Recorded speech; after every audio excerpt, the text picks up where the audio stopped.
everybody, welcome back to Kim's Kitchen. Today we're going to be making a classic pumpkin pie from scratch together. If you've been seeing these pumpkins around, definitely go grab some because these are so much better than the canned pumpkin puree. All we have to do is roast them and puree them and put them in our pie. Very easy to get together. I'm going to show you every step of the way. We're also going to make a perfect flaky pie crust together. It's very easy, trust me. I'm going to guide you through it, and we have a few steps to get together, so why don't we get started? So the first thing we're going to do is to roast our pumpkins. Basically, we're going to slice them in half, take out the seeds, and then drizzle them with a little bit of oil so they don't dry out. And then we're going to put them face down onto a parchment-lined oven tray. And we need to roast these for about 40 minutes or until they are nice and soft when we prick them with a fork. And the oven temperature should be about 350 degrees Fahrenheit or about 175 degrees centigrade.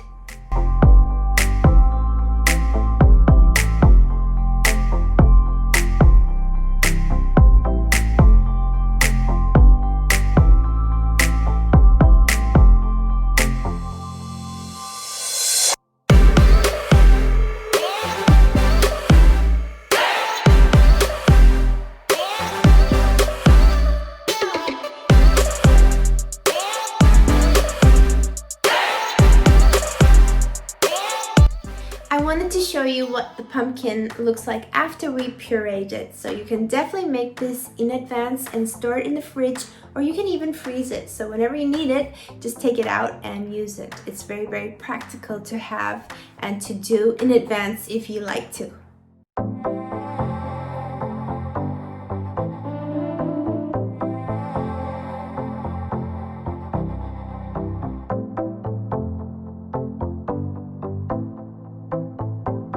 So now to make the pie crust, we need extra cold butter, which I have put in the freezer, and I just took it out so it's nice and cold and rock hard. And we also need very cold water, which is about 7 tablespoons. And we have our sugar and our salt. So I'm going to measure out the flour first. It's very important to measure it properly.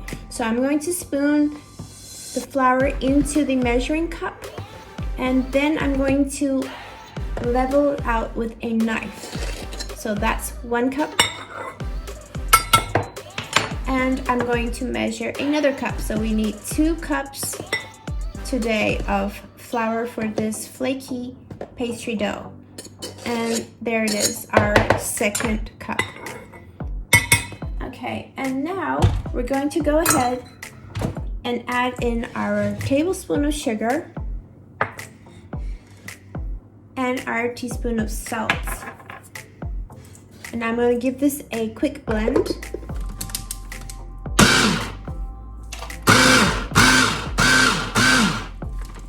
So now I've combined the sugar, the salt, and the flour. I'm going to add in the very cold butter, which I have cubed and put in the freezer. I'm going to add the butter now. The colder the butter, the flakier your dough will be, so this is very important to have ice cold butter. And then I'm going to give this a quick blend.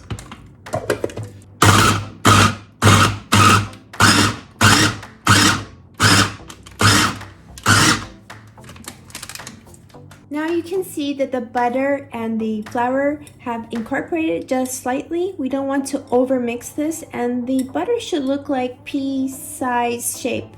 These small shapes is what we want. And at this point, we're going to drizzle in the water very slowly. So I'm going to put in 1 tablespoon and then 2 tablespoons of flour at a time. You can definitely do this by hand, but this is just a quicker version. Just want to pulse the butter and the flour. And I'm going to drizzle in a little bit more water. 2 tablespoons at a time.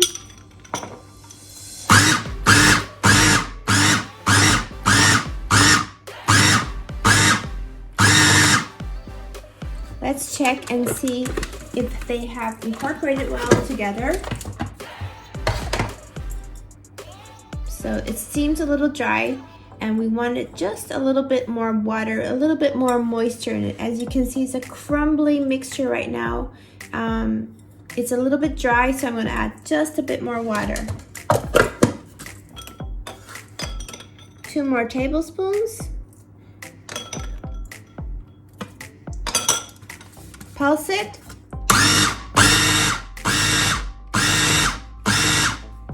This is the consistency that we want. If you can grab the flour and if it can form into a shape like this, that means it's ready. It's still crumbly, but you know, if you shape it and it comes together, that means the dough is ready at this point. Now I'm going to take out my dough into a parchment surface because I find it easier to work with that way. Empty it onto this. Don't worry if it's crumbly. This will come together with the warmth of your hands. And you basically just want to grab them into one piece.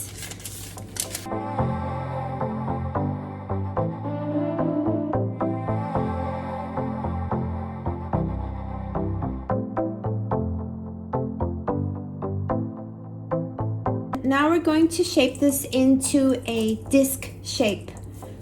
So just make it a disc shape. If you like, you can use a roller to help you make it into a disc shape.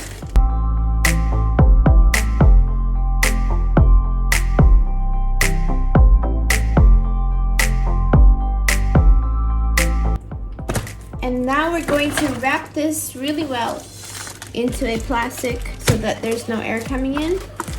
This is our disc, and we're going to put this in the fridge for about 2 hours, or you can put it overnight. You can even put this in the fridge for up to 1 week, so definitely can prepare in advance if you like. Now grab your dough that's been sitting in the fridge for about 2 hours and leave it at room temperature for about 10 minutes so that it can easier to work with. Now we're going to take off the plastic wrap.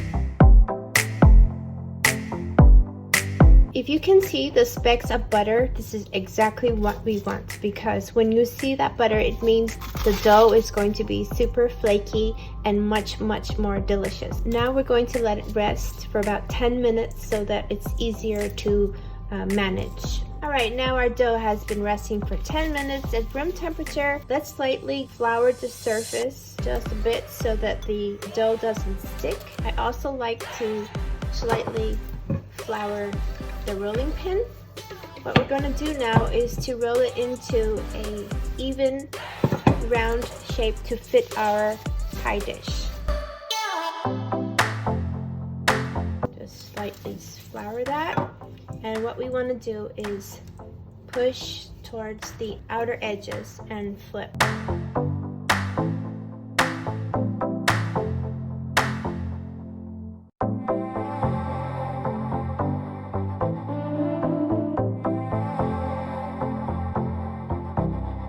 Now I'm going to grab my pie dish, which is about 9 inches. If you have a smaller one, that's fine. You can use the extra dough to make decorations for this pie. And so what I'm going to do here is to measure out the dish. So I want to cut on the outer rim and leave extra space. So this is how we're going to do it. Just leave about an inch or about 2 centimeters outer rim so that we can fold that in to the pie later.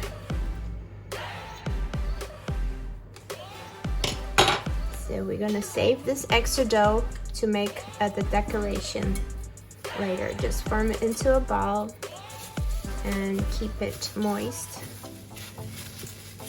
and put it away. And now we're gonna, you can either fold this in half like this and then place it in directly to your pie dish. And what I'm doing here is to slowly push in the sides to make sure it's evenly touching all sides. And so for the sides, we need to crimp the sides and push it in. Crimp and push in.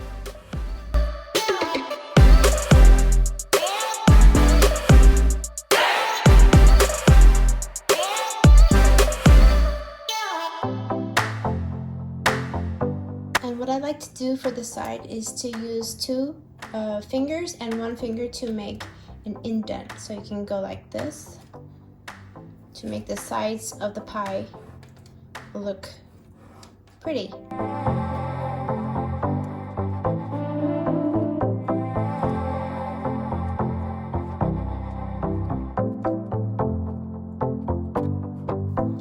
So this is what our pie shell looks like. We're going to put this in the fridge for about 30 minutes so that it gets nice and cold again. So if you have extra dough and you want to make a fancy decoration, you can use this extra dough right now, and I will show you a little trick on how I make leaves. So just flour that out again and roll it out into a thin shape.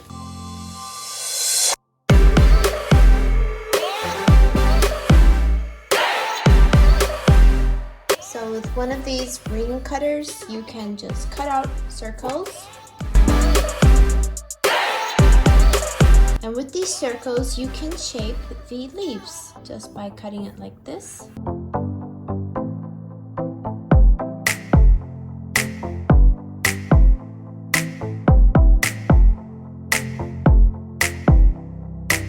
You can take a knife and make the shapes of the leaf. You definitely don't have to do this, but I think it's fun and it looks really pretty. This is what I like to do for actually all my pies, not only pumpkin. So I just got the cold dough out of the fridge. It was there for 30 minutes, and now we're going to blind bake the dough.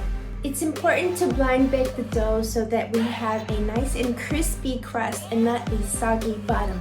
So to prepare our dough for blind baking, we basically need to have a parchment paper and some pie liners, which here I have some beans and some old lentils that I don't use for cooking. It's basically used for baking. And I also have some pie weights. Basically, we want to make a heaviness onto the pie so that it doesn't rise. And the first step I'm going to do is to be docking the dough. This process helps the dough from getting too high while baking. Just make a little bit of little holes inside the pie.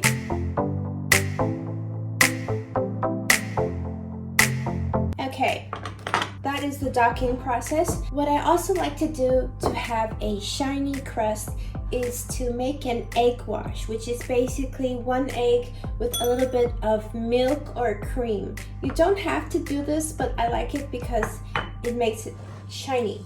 So what we're going to do for the egg wash is just crack an egg and mix in a little bit of milk or cream, doesn't matter, and give that a little whisk.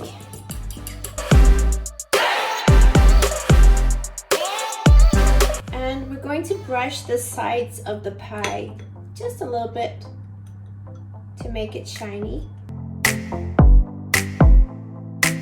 Don't want to soak it.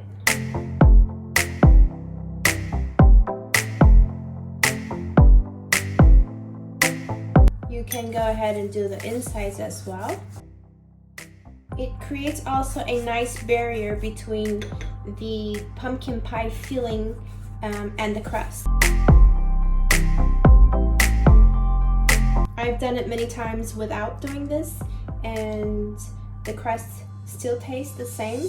It's just less shiny. For me, the look is just as important as the taste. So just slightly here, and we're going to be using the rest of this egg wash for the decoration leaves that we prepared earlier.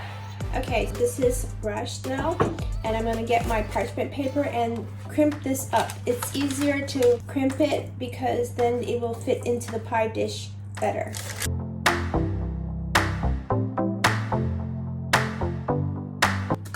Now I'm going to press that into the pie.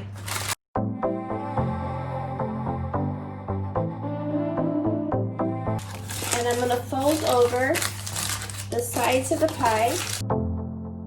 I'm gonna protect the sides of the pie crust so that these don't burn when we pre-bake it. So like this. Okay, so once that's all inside the pie crust, I'm going to empty my beans, the rice, lentils, whatever you have. Make a weight and press it. I also have pie weights. If you don't have this, that's fine too.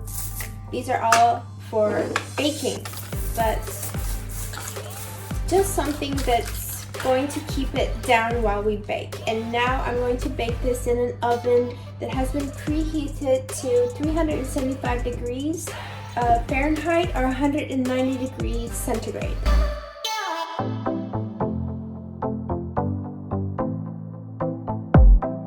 While the pie is pre-baking, we can also prepare our leaves. So what I like to do is to create a natural shape by using these sticks, and it looks like a real leaf, like this. So you can bend them a bit, or you can have them straight. So basically up to you. These have also been chilled in the fridge.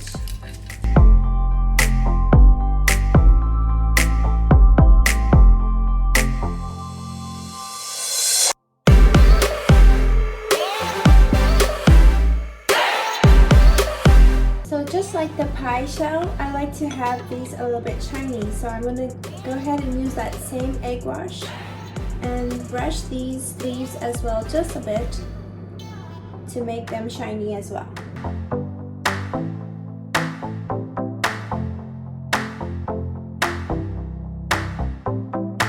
Another option, if you like, is to add a little bit of cinnamon, because cinnamon will complement these leaves very well, and it will also add a nice color to the leaves. This is totally optional, so I'm going to cover half of them with cinnamon and half of them I'm going to leave plain. Our pie crust has been in the oven for 15 minutes, and now I'm going to go ahead and remove the pie weights and cook it for about 10 more minutes.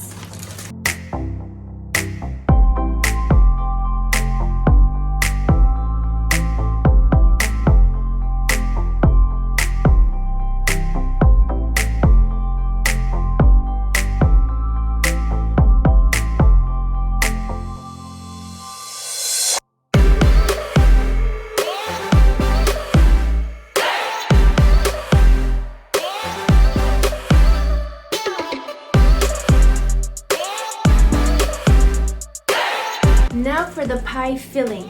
In order to avoid cracks on top of the pie, we're going to warm up the pie just a little bit. So I'm going to put all the ingredients in a pot so we can directly warm it on the stove before we fill it into the pie shell. And after we bake the pie, we should keep the pie in the oven with the oven door open just a little bit so that it cools down slowly. If we take it out right away, the temperature of the room can sometimes be much colder than the oven itself. By keeping it in the oven a little bit, it helps the pie to cool down slowly and avoid cracking on top. Into our pot, we're going to add our pumpkin puree. This is about 2 cups of puree, and if you don't have this, of course you can use a can, but I don't prefer that because this is so much better. So it goes in the pumpkin puree. Then we're going to add a can of condensed milk. Again, if you don't have condensed milk, you can go ahead and use evaporated milk and add some brown sugar, which is fine too. And to this we're going to give it a little whisk. Whisk it up so this combined. And to this we're going to add 2 eggs and 1 egg yolk. So the larger the eggs, the better. I'm gonna crack that in now. Make sure to crack it separately because we don't want to have any shells in there. So I'm gonna pour that in. 2 eggs and 1 egg yolk. The egg yolk provides for a very custardy and creamy pumpkin pie. You can save the egg white for your omelet later or some other kind of recipe you're going to use. So in goes the egg yolk. I'm going to whisk it up.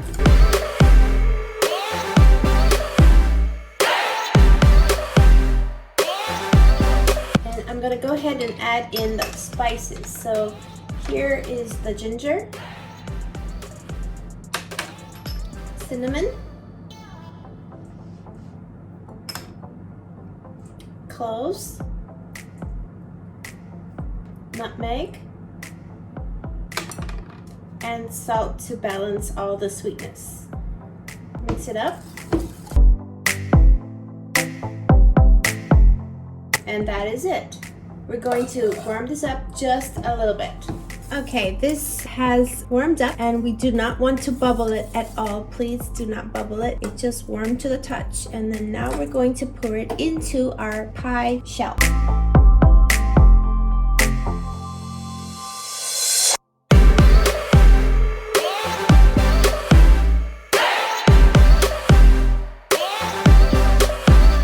You can jiggle it and then tap it so there's no bubbles. And now we're going to bake it into the preheated oven of 165 degrees centigrade or 325 degrees Fahrenheit. If you want to be extra careful and not have the sides of the pie brown too much, you can always protect the sides with a piece of aluminum foil. So what I'm going to do is take some foil and wrap it around the sides of the pie before I bake it.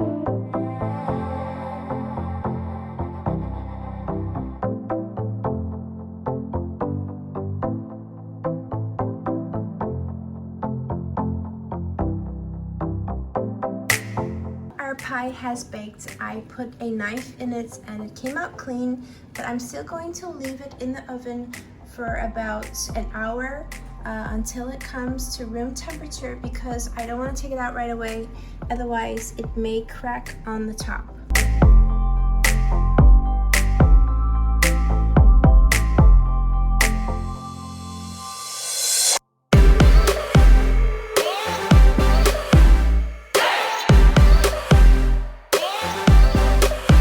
Okay, so pumpkin pie is amazing on its own. You can eat it like it is, but if you have a dollop of whipped cream on top, it makes it even better. So with 3 simple ingredients, we're going to make a little whipped cream frosting to put on top of the pie after it's cooled down. Into the stand mixer, we're going to add our very cold cream. We're going to add our powdered sugar. And we're going to add just a splash of vanilla. I'm using vanilla bean paste. Whatever vanilla you have is fine. And then we're going to give this a nice whisk.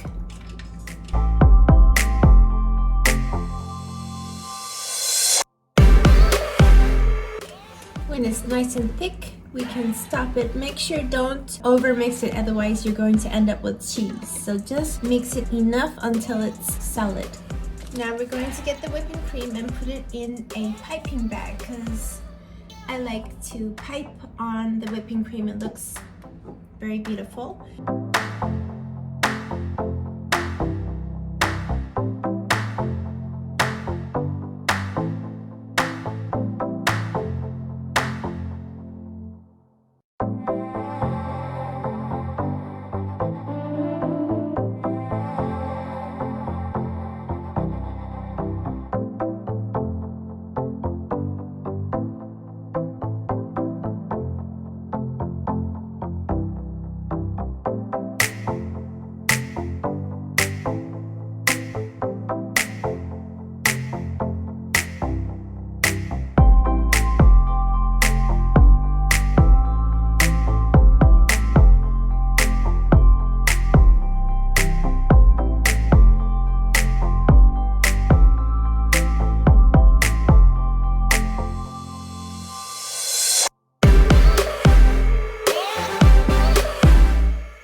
made classic pumpkin pie from scratch together. I hope you enjoy making it and eating it as much as I do. Please let me know what you think in the comments below. I'd love to hear from you. See you next time on Kim's Kitchen. Now it's time to try our pumpkin pie together.